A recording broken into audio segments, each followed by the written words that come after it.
Assalamualaikum warahmatullahi wabarakatuh. Alhamdulillahi hamdan muafiyan li ni'amih mukafiyan li mazidih. Salatu wassalamu ala sayyidina Muhammadin wa alihi wa sahbihi wa junudihi amma ba'd. Ikhwan kiram hadirin jamaah salat maghrib yang dimuliakan oleh Allah Subhanahu wa taala. Kita lanjutkan pengajian kita. Sekarang kita masih berkaitan dengan sifat ma'ani, ya, sifat ma'ani yakni qudrah, iradah, kemudian ilmun, hayat, sama, basar dan kalam. Ada 7 dari sifat ma'ani. 1 sifat nafsiyah wujud, kemudian ada sifat salbiyah, ada 5 ya, qidam, baqa, mukhalafatul lil hawadis dan wahdaniyah. 5 dari sifat salbiyah, kemudian 7 sifat ma'ani. Dan sifat ma'ani yang akan kita jelaskan malam ini adalah sifat ma'ani yang ke-7 dari mulai qudrah, iradah, ilmun, hayat, sama, basar, dan akhirnya malam ini kita akan membahaskan sedikit berkaitan dengan kalam. Kalau kemarin qudrah, iradah, ilmun itu ta'alluqnya kepada yang mungkin atau yang muta'alliqat. Segala yang apa dikaitkan, itulah kaitan dari qudrah, iradah, ilmun. Sedangkan kalau hayat tidak ta'alluq kemanapun, karena hayat itu adalah hakikatun nafsiyah, hakikat dari sesuatu. Nah, termasuk sama basar, ta'alluqnya kepada yang mungkinat atau muta'alliqat, kepada segala sesuatu yang ada, baik itu qadim maupun hadis, baik itu kita tak tahu ataupun kita tahu, kita tak tahu atau kita tahu, karena Allah memang maha tahu. Itu ta'alluq. Nah, berkaitan dengan kalam dijelaskan, wal kalamul ladzi laisa biharfin wala sautin wa yata'allaqu bima yata'allaqu bihil ilmu minal muta'alliqat. Kalam itu adalah kalam yang tidak ada hurufnya, tidak ada suaranya, dan ta'alluqnya dia atau berkaitannya dia dengan apa yang ada kaitannya dengan ilmu dari segala macam yang bisa dikaitkan atau yang mungkin, baik itu qadim maupun itu hadis. Itu berkaitan dengan kalam. Ada yang menyamakan antara kalam dengan ilmu, tetapi yang paling rojih, yang paling kuat pendapatnya, ilmu dengan kalam berbeda. Kalau kita contohkan bahwa kalam manusia itu berasal dari benak, berasal dari pemahamannya, berdasar dari akal, kan gitu kan. Takkan mungkin kita bisa ngomong satu patah kata pun kalau itu tidak berasal dari benak, tak berasal dari dalam pikiran. Makanya kan kalau orang ngomong kan berbeda-beda, berdasarkan pada ilmunya, berdasarkan pada pemahamannya. Mungkin orang-orang yang di kampung-kampung tak pala ngerti masalah politik, kan begitu kan. Tahu kami tak pala banyak berkaitan dengan persoalan politik. Kami ini tahu mencangkul di sawah. Nah, segitulah ilmunya. Sehingga kalaupun dia berbicara di warung-warung, apa yang diketahuinya. Tapi sekarang sudah banyak di warung bicara bahasa politik banyak sekarang. Pemahamannya berbeda-beda. Kenapa ada orang yang memiliki pemikiran PKI? Karena ilmunya seperti itu. Karena pemahamannya seperti itu. Kan kita ini kan melakukan transfer ilmu, berpindahnya ilmu dari satu akal kepada akal lainnya, itu kan berdasarkan pada kalam. Itulah awalnya. Bisa juga nanti berasal dari tulisan, bisa. Bisa juga misalnya dengan mendengarkan, bisa. Tapi mendengarkan pasti ta'aluknya kepada kalam, itunya. Itu termasuk transfer ilmu. Nah, jadi kalam dengan tulisan. Dan tulisan itu pun biasanya berasal dari ilmu. Dan kalam itu disamakan dengan tulisan. Misalnya hukum syara. Seorang laki-laki menceraikan istrinya sama dengan perkataan dan tulisan. Dia tak bisa berkata-kata, tak bisa ngomong, tulisnya. Ku ceraikan kau malam ini. Kau baca ini, nah. Sah, sah. Kenapa? Hukum kalam sama dengan hukum tulisan. Dan tulisan itu pun tak bisa berpijak sendiri, pasti membacanya melalui kalam. Kalam itu berasal dari benak. Nah, ini benak. Benak itu berarti bahwa ilmu. Jadi begitu, makanya kita berbeda-beda. Malaikat takkan tahu dia tentang ilmu kalau tidak diajari Nabi Adam. Ada sebagian kecil dari ilmu yang malaikat tak tahu. Tapi Nabi Adam alaihissalam sudah diajari oleh Allah tentang ilmu itu. Sehingga malaikat pun akhirnya diperintahkan oleh Allah untuk belajar kepada Nabi Adam alaihissalam. Jadi Nabi Adam walaupun seorang nabi yang pernah durhaka kepada Allah karena melanggar larangan, tapi Nabi Adam juga adalah gurunya para malaikat. Para malaikat pernah belajar kepada Nabi Adam alaihissalam. Walaupun malaikat tidak pernah berbuat dosa, Nabi Adam pernah berbuat dosa, tapi tidak bisa dipungkiri bahwa malaikat pernah belajar kepada Nabi Adam, dan Nabi Adam diajari oleh Allah untuk mengajarkan hal itu kepada malaikat. Nah, begitu dia. Ini berkaitan dengan ilmu. Karena itu maka segala yang keluar dari kalam itu berasal dari ilmu. Tetapi tidak semua ilmu itu keluar dari kalam. Artinya ilmu itu secara umum. Bagian kecil daripada ilmu itu ada namanya kalam. Keluarlah kalam. Walaupun ini Maha Suci Allah dari perumpamaan untuk mendekatkan paham. Ada orang ahli matematika. Dia ngajar di sekolah. Dia keluarkan ilmunya melalui pembicaraan. Apakah semua ilmu yang dia pahami keluar pada saat dia ngajar? Tidak kan? Saat itu apakah keluar? Tidak. Ya sesuai dengan peruntukannya.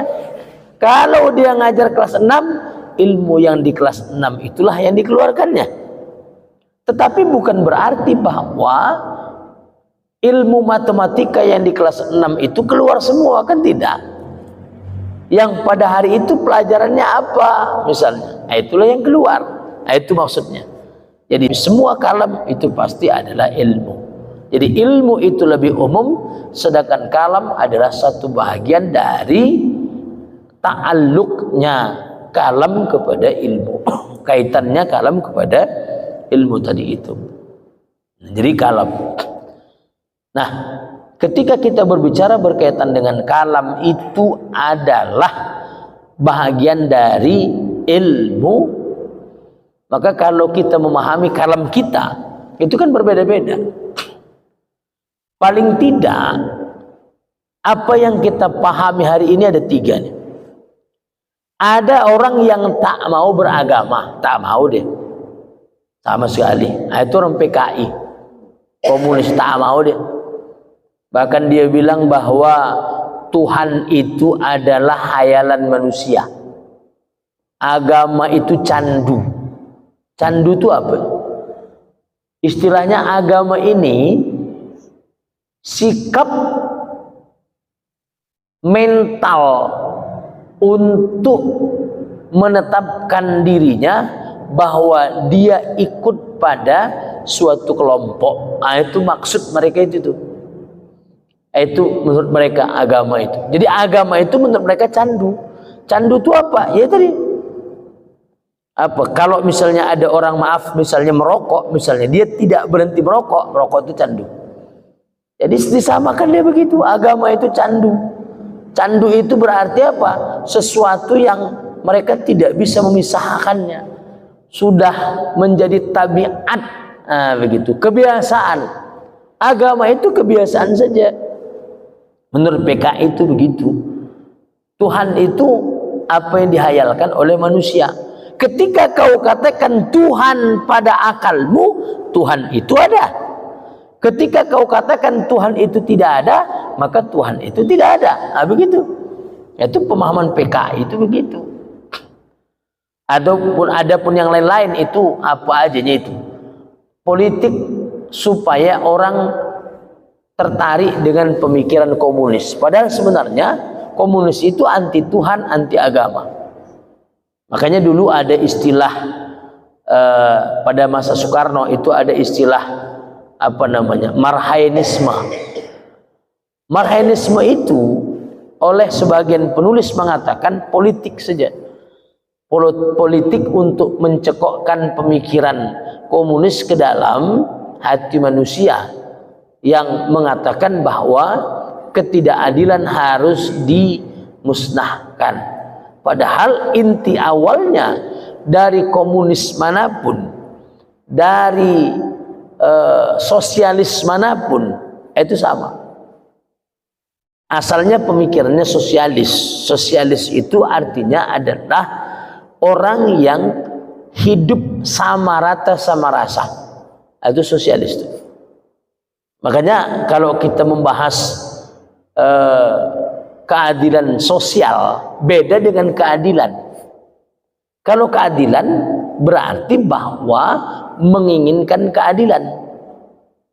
Tapi kalau sudah disebut keadilan sosial, ini secara fakta itu sulit itu. Kenapa sulit? Mana mungkin semua orang sama tingkat taraf hidupnya. Ada yang kaya, ada yang miskin, ada yang sedang. Itu realitasnya begitu. Dalam keadilan, bahasa keadilan sosial ini kan bahasa orang sosialis, bahasa orang komunis. Apa itu keadilan sosial? Lihat nanti di dalam pandangan komunis, apa maksud keadilan sosial itu adalah keadilan yang sama rata sama rasa. Sama pokoknya. Orang kaya pokoknya tak ada yang kaya, tak ada yang miskin, sama semuanya. Sama taraf hidupnya. Mau kau jenderal, mau kau mandor, mau kau direktur, mau karyawan biasa, sama gajinya. Nah, itu dia maksud keadilan sosial itu. Nah, ini nggak mungkin. Mana mungkin ini? Ibaratnya begini. Ada orang yang sudah kaliber dalam lomba lari. Wow, sudah cepat. Itu dilaga dengan orang biasa yang lari paling 2-3 kilometer pun udah batuk-batuk deh, tak sampai. Dilaga, mana mungkin nih menang, tak mungkin. Atau orang besar dengan anak kecil lomba lari, pokoknya lomba lari. Cuma karena satu besar, satu sudah kaliber, dipaksa kau tak boleh menang, siapapun tak boleh menang. Yang kocik tak boleh menang, yang besar tak boleh menang, yang kaliber tak boleh menang, yang kecil tak boleh menang. Tak ada pemenang. Lomba lari tapi sama, tak boleh ada pemenang di sana. Nah, ini yang buat pening. Nah, itu kan masa Uni Soviet dulu kan begitu tuh. Sehingga banyak ahli-ahli profesor itu akhirnya lari ke Amerika, lari ke beberapa negara yang lain. Kenapa? Karena di sana profesor tidak dihargai. Kan wajar, ada karyawan gajinya sekian, profesor ya gaji lebih tinggi lagi. Profesor doktor itu lebih tinggi lagi. Itu wajar memang. Tetapi waktu Uni Soviet dulu tidak sama. Bahkan ada pemain bulu tangkis yang terkenal itu tidak dihargai, gajinya sama dengan karyawan. Akhirnya dia lari ke negara lain, karena di negara lain itu dia dihargai. Nah, itu begitu. Nah, orang yang memiliki pemikiran komunis, orang yang memiliki pemikiran sosialis, apa yang dipikirkannya itulah yang diucapkannya. Kita ingin membuktikan bahwa kalam itu memang berasal dari benak ilmu itu. Kalau kita bahkan ada yang mau mengganti 5 sila menjadi 1 sila supaya ketuhanan yang Maha Esa tak ada lagi, kan begitu kan. Tinggal yang mana? Yang 5 itu, karena itu punya orang itu. Keadilan sosial itu punya orang tuh. Nah, yang ketuhanan Maha Esa tak ada, kemanusiaan yang adil dan beradab tak ada. Mereka minta yang kelima itu tadi. Kenapa? Itu punya orang itu. Secara tidak sadar itu punya orang itu. Gitu. Mereka menginginkan komunisme. Komunisme itu apa? Hidupnya sama. Makanya masa Uni Soviet dulu pada saat Stalin atau Karl Marx, wah luar biasa. Tetapi yang memiliki semuanya adalah negara. Nah, itu. Jadi masyarakat tak boleh punya tanah. Punya tanah tak boleh. Semuanya punya negara. Harus sama masyarakat tuh hidupnya. Miskin-miskin semua ya. Pokoknya kalau kaya semua. Tapi faktanya bahwa di negara-negara komunis tak ada yang kaya. Termasuk Mao Zedong. Yang kaya siapa? Negara. Mao Zedong di Cina juga sama. Stalin, Karl Marx di Uni Soviet itu sama. Mao Zedong di Cina sama. Nah, itu. Jadi orang yang memiliki pemikiran sosialis komunis, itulah dia. Ilmu. Ada ilmunya, ada. Bukunya ada. Lawang bukunya Aku Bangga Menjadi Anak PKI juga ada kok. Nggak diusut. Malah ustadz-ustadz dibilang teroris. Dia nulis tuh. Itu salah satu anggota dewan tuh nulis Aku Bangga Jadi Anak PKI, tak diusut. Sampai sekarang aman-aman aja. Nah, kan pening. Bahkan kemarin ada yang demo-demo tuh bilang kami ini butuh PKI, kami butuh PKI. Wah, tak ditangkap sampai sekarang. Gimana? Padahal sudah dilarang di negeri ini. Itu begitu. Itu yang pertama ya, pemikiran komunis. Komunis itu pemikiran yang anti Tuhan. Mau komunis, sosialis sama. Ada yang bilang sosialis religius. Kalau Gus Dur dulu katanya disebut sosialis religius, tidak ada itu. Ternyata kalau kita melihat track recordnya Gus Dur, itu dia pernah menjadi salah satu anggota dari Partai Bats. Partai Bats itu adalah partai sosialis atau partai komunis di Timur Tengah. Termasuk Saddam Hussein. Itu anggota Partai Bats. Termasuk Presiden Muammar Gaddafi. Itu juga termasuk. Masuk dari Partai Bats. Partai Bats itu partai komunis. Ya, jadi Muammar Gaddafi itu bahkan ada kitabul ahdornya, kitab hijaunya, yang banyak ulama mengatakan dia itu ingkar sunnah. Gitu kan. Bahkan banyak mengatakan kitabul ahdor itu berasal dari pemikiran komunis atau pemikiran sosialis. Itu dia. Apa yang dia pikirkan dalam benaknya, itulah yang muncul. Sehingga apa? Sehingga itulah yang sejalan dengan dia sama. Sosialis, komunis ya sama, orang sama ilmunya, kan begitu kan? Itu yang pertama. Kemudian yang kedua disebut dengan sekuleris. Tidak mau agama semua dan tidak mau diatur oleh sebahagian agama. Dia mau separuh-separuh. Gitu. Misalnya nih, pokoknya aku sholat boleh, mabuk juga boleh, sedekah boleh, judi juga boleh, nah gitu. Naik haji boleh, nanti juga aku ke mana, misalnya ke peribadatan yang lain juga aku boleh. Itu sekuler namanya itu. Itu banyak juga tuh. Itu banyak. Memisahkan agama dari kehidupan. Pokoknya kalau di anggota dewan tak usah cerita agama. Kalau misalnya di mana, pokoknya di ruang publik nggak mau cerita agama. Agama itu cuma di masjid aja. Nah gitu deh. Pokoknya agama itu di masjid. Jangan cerita agama lah keluar dari masjid. Mau cerita agama tuh tempatnya masjid. Luar-luar jangan cerita agama. Itu namanya sekuler. Memisahkan agama dari kehidupan. Banyak tuh, banyak. Jangan kau paksa aku bayar zakat, terserah aku, uang-uangku, milik-milikku. Jangan kau paksa aku bayar zakat. Nah gitu. Jangan kau paksa-paksa aku sholat, urusan-urusanku lah, urusan kau. Itu modelnya itu. Padahal kan dalam Islam tak bisa begitu.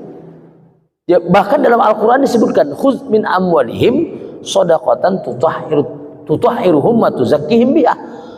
Ambil hartanya. Makanya kan di dalam Islam harus ada petugas yang mendata harta orang. Kalau dia tak mau bayar zakat, dipaksa karena perintah Allah itu.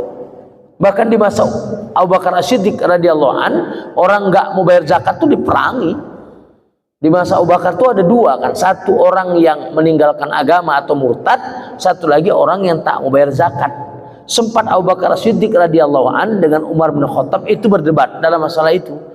Pertamanya Umar bin Khattab radhiyallahu an mengatakan, wahai Amirul Mukminin, wahai Khalifatul Rasul, biarkan sajalah mereka, kalaupun tak mau bayar zakat, toh mereka masih mau sholat, kata Umar. Kata Abu Bakar, oh tidak, aku tidak ingin mereka membedakan antara hukum Allah yang satu dengan hukum Allah yang lain. Kalau mereka tidak sholat, aku perangi. Maka kalau mereka tidak bayar zakat, maka aku juga akan perangi, kata Abu Bakar As-Siddiq radhiyallahu anhu. Itu sekarang ini muncul orang-orang kan, ya terserahku lah, mulut-mulutku, mata-mataku.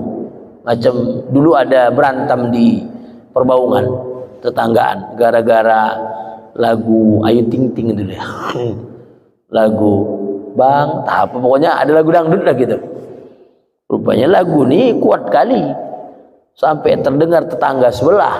Tetangga sebelah mau bercakap pun payah. Karena apa?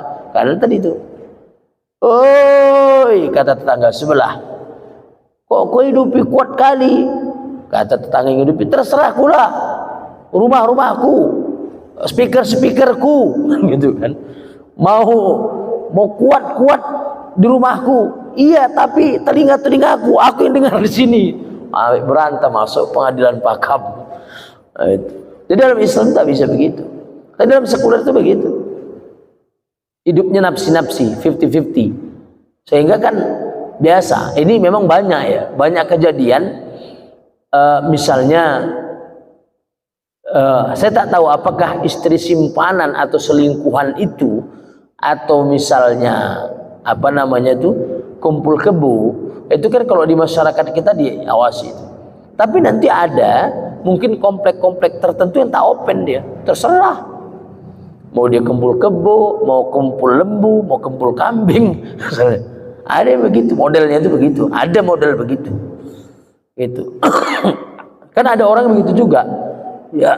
Persoalan kumpul kebo ya kami, urusan kami. Makanya sekarang kan orang yang suka sama suka berzina itu kan tak bisa dihukum ini kecuali orang lain yang melapor. Kalau kemudian dia kumpul kebo mau sama mau misalnya, ini bagaimana hukumnya? Satu janda, satu duda, kemudian dia melakukan zina, tak ada yang menuntut, ada hukumnya? Tak ada. Mana ada?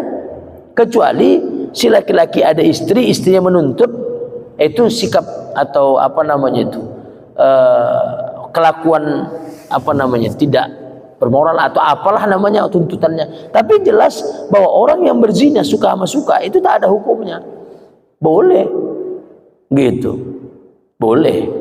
Jadi itu tak ada hukumnya. Cuma disebut penyakit masyarakat saja. Itu nggak ada hukumnya, kecuali nuntut nanti yang lain. Makanya berapa banyak kemudian kita sudah grebek, kemudian lapor polisi, nanti dia keluar lagi, sudah selesai. 1 kali 24 jam tak ada yang menuntut, keluar, selesai. Berapa banyak yang begitu? Kawan-kawan rata-rata begitu, sudah digrebek, ya sudah, masukkan, tak ada prosesnya. Gimana hukumnya? Deli hukumnya apa? Tak ada. Nah, itu kasusnya itu begitu. Nah, orang yang memiliki pemikiran sekuler tadi itu, kenapa? Dia memang belajar begitu. Dia belajar begitu. Bahkan ada sekolahnya. Sekolahnya apa? Supaya martabatnya naik bukan karena agama. Martabat naik itu karena sikap pembawaan serta sikap pada saat kita berjalan, kita melihat, kita ngomong dan seterusnya. Itu ada sekolahnya itu. Bagaimana dia berjalan, bagaimana itu yang dinilai. Itu jadi agama tidak. Itu namanya sekuler. Pokoknya mereka tak mau. Nah, itu keluarlah dari mulutnya kata-kata itu. Kata-kata itu keluar akhirnya. Begitu kemudian Ustadz Abdul Somad mengeluarkan perkataan A, begitu Ustadz lain, ya kalau dari sisi Al-Quran hadisnya tak salah. Kemudian siapa yang menimpali? Ya mereka itu. Ada tahu secerta agama di sini. Begitu dia.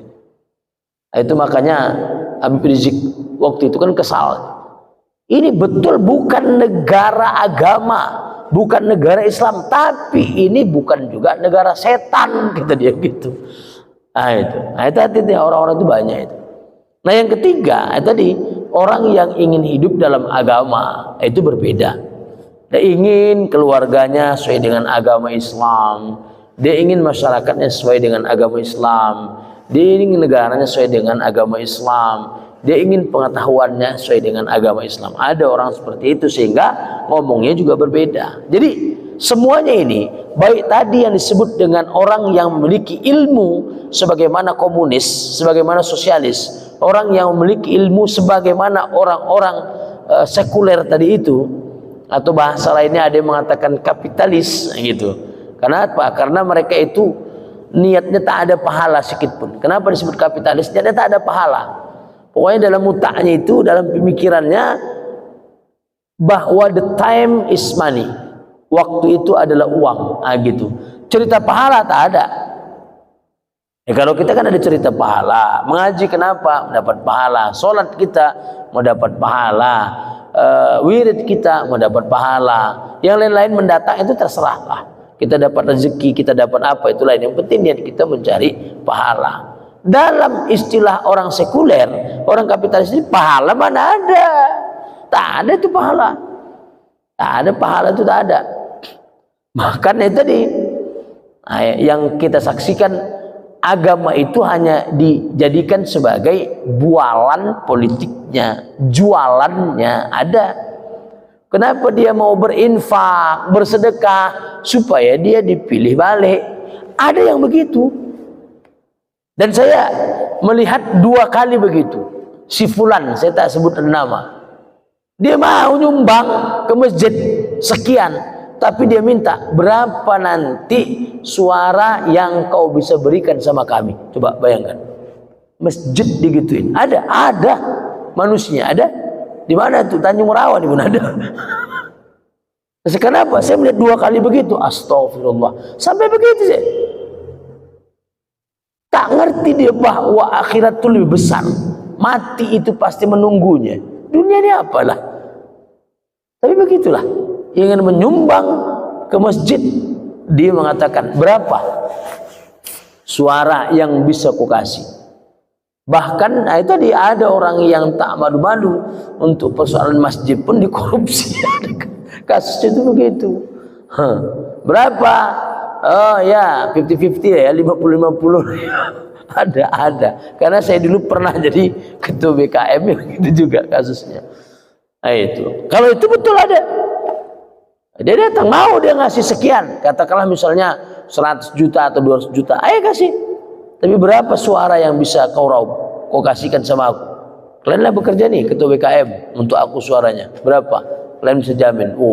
Ini pemikiran itu bukan, walaupun dia pakai lobby, pakai peci, tapi di dalam otaknya itu sudah bukan lagi agama Islam. Sudah sekuler atau disebut dengan kapitalis tadi. Kalau Islam tidak begitu. Memang kita butuh kepada rezeki, butuh kepada uang, butuh kepada kehidupan. Karena kehidupan ini kalau tak ada uang cemana? Kita memberikan nafkah anak istri, kita mau bersedekah dan lainnya. Tetapi semuanya bukan itu. Ya amal insya Allah. Amal kita lakukan terus. Nah ini saya ingin mengatakan begini. Inilah ilmu tadi itu. Ilmu orang masing-masing, pemahaman orang masing-masing. Maka Rasulullah SAW mengatakan kepada kita, tuntutlah ilmu dari buayan sampai ke liang lahat. Supaya apa? Betul jalan pikiran kita. Kalau sudah betul jalan pikiran kita, ngomong itu pun betul. Betul sudah. Ngomong itu pun betul. Jangan sampai salah. Pemahaman fikih pun salah. Jangan sampai keluar ada yang mengatakan misalnya orang haid nanti boleh sholat. Itu hati-hati itu. Kenapa? Itu tadi. Kenapa dia terucap begitu? Mungkin dia pernah ngaji, mungkin entah di mana, entah siapa gurunya, entah apa kitabnya, tak tahu. Sehingga muncullah kata-kata begitu. Kenapa? Kata-kata ini akan muncul dari benak, dari pemikirannya. Misalnya saya nih ngomong gini, itu tadi sudah mutolaah. Berapa kali? 3-4 kali kadang. Ngulang lagi. Oh ini mau disampaikan. Oh ini begini. Oh ini begini. Kan begitu. Sehingga keluarlah yang ini gitu. Nah, maha suci Allah dari perumpamaan. Kalau kita melihat apa yang dijelaskan dalam kitab ini, bahwa kalam Allah tidak ada hurufnya, tidak ada suaranya. Bagaimana menyatakan tentang huruf terhadap Allah, sementara Allah tidak ta'alluq kepada huruf? Kan begitu. Yang ta'alluq kepada huruf kan kita. Kita berbicara apapun pasti menggunakan huruf kalam. Berbicara apa aja? Apa bicara kita? Pasti huruf. Ketika kita berbicara pasti ada suara. Yang namanya kalam, berbicara itu pasti ada suaranya itu. Sehingga ketika kita berbicara, ta'alluqnya, kaitannya dengan apa? Huruf dengan suara. Nah kalau kita mendengar kisah Nabi Musa alaihissalam, Nabi Musa alaihissalam ini kan beberapa kali kalau dilihat di dalam Al-Quran itu kan 40 hari Nabi Musa meninggalkan umatnya. 40 hari, dan selama 40 hari itu Nabi Musa alaihissalam berkata-kata dengan Allah di Bukit Tursina. Artinya apa? Allah mengajarkan kepada Nabi Musa tentang kitab Taurat. Nah, itu disitulah kemudian Nabi Musa membawa kitab Taurat. Dan termasuk ada beberapa suhuf lagi setelah kitab Taurat. Jadi Allah mengajarkan kepada Nabi Musa tentang hukum-hukum, tentang segala sesuatu, sebagaimana Allah mengajarkan tentang sesuatu itu kepada Nabi Adam alaihissalam.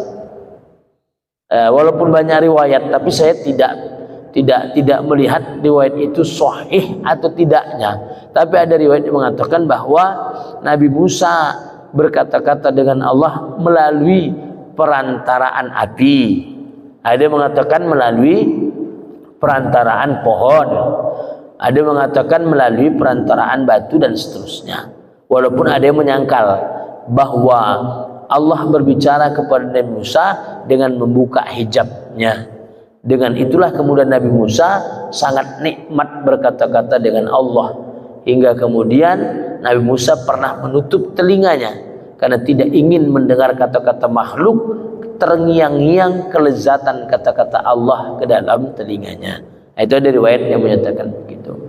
Yang jelas bahwa Allah bisa membuka hijab, bisa ketika berkata-kata dengan nabinya, termasuk Nabi Muhammad SAW. Kan langsung Nabi Muhammad SAW ketika Isra Mi'raj menjemput sholat, kan langsung Allah membuka hijab dan berkata-kata kepada Rasulullah SAW, termasuk kepada Nabi Musa Allah membuka hijabnya. Nah, cuma bedanya Rasulullah SAW langsung ke Sidratul Muntaha, Nabi Musa itu di Bukit Tursina. Maka kan ada dua perbedaan ini. Yang satu mengatakan Allah berkata-kata kepada Nabi Musa melalui perantaraan api. Allah berikan potensi pada api untuk bisa berbicara atas tuntunan Allah. Allah berikan kepada pohon untuk bisa berbicara kepada Nabi Musa atas tuntunan Allah. Kenapa? Karena memang tidak mungkin Allah bisa disaksikan di dunia ini, kan begitu. Gitu. Tapi itu terserah kepada perbedaan pendapat lah. Yang jelas bahwa Allah telah membuka hijabnya untuk bisa berkata-kata kepada Nabi Musa. Tempatnya berbeda saja antara Nabi Musa dengan Nabi Muhammad SAW. Jadi yang disebut tidak berhuruf itu adalah kata-kata yang di Lauhul Mahfuz. Tidak bersuara itu. Nah, sedangkan Al-Quran nanti kita bahas. Al-Quran itu min atharil kalam, pengaruh dari kata-kata Allah. Nah, jadi, tapi pengaruh itu sama dengan kalam, iya. Sehingga kemudian sebutannya dalam balaghah Al-Quran itu adalah kalamullah, gitu. Dan kalam Allah tidak takluk kepada mabni, tidak takluk kepada mu'rab, tidak takluk kepada ilmu manapun, takluk. Yang jelas ilmu manusia yang takluk kepada Al-Quran. Jadi kalau seandainya ada ilmu bahasa Arab seolah-olah bertentangan dengan Al-Quran, maka ilmu bahasa Arab itulah yang merujuk kepada Al-Quran. Tetapi tidak satu pun yang terdapat dalam Al-Quran bertentangan dengan ilmu bahasa Arab. Karena dua-duanya adalah bahasa yang ditetapkan oleh Allah. Bahasa Arab itu adalah bahasa terbaik. Jadi Al-Quran itu berbahasa apa? Berbahasa Arab. Jadi kalau ada orang bilang begini, bahasa Al-Quran itu bukan bahasa Arab, bahasa Allah. Begini, bahasa Jawa pun bahasa Allah, bahasa Melayu pun bahasa Allah. Semua bahasa siapa? Bahasa Allah. Tapi bahwa realitasnya Al-Quran itu berbahasa Arab, menggunakan mabni, menggunakan mu'rab, menggunakan tata bahasa Arab itu iya. Sehingga mustahil orang yang paham terhadap tafsir fikih itu pastinya orang yang paham terhadap ilmu nahwu sharaf atau ilmu bahasa Arab. Itu sedikit. Dan jelas bahwa kalam itu ta'alluq kepada ilmu dari segala macam kaitannya. Jadi kalam itu adalah satu bahagian daripada ilmu Allah. Setiap kalam Allah itu pasti berasal dari ilmunya. Nah, mungkin demikian. Allah a'lam. Baik, insyaallah nanti kita lanjutkan lagi pada penjelasan kalam Allah. Bismillahirrahmanirrahim. Allahumma alimna ma jahilna wa dzakirna ma nasina wanfa'na bima 'allamtana ya Allah ya arhamar rahimin. Allahumma faqihna fid din. Allahumma faqihna fid din. Allahumma faqihna fid din ya mujibat du'a'is sa'ilin. Sallallahu alaihi wasallam. Alhamdulillahirabbil alamin. Ila liqa ma'as salamah. Assalamualaikum warahmatullahi wabarakatuh. Waalaikumsalam warahmatullahi wabarakatuh.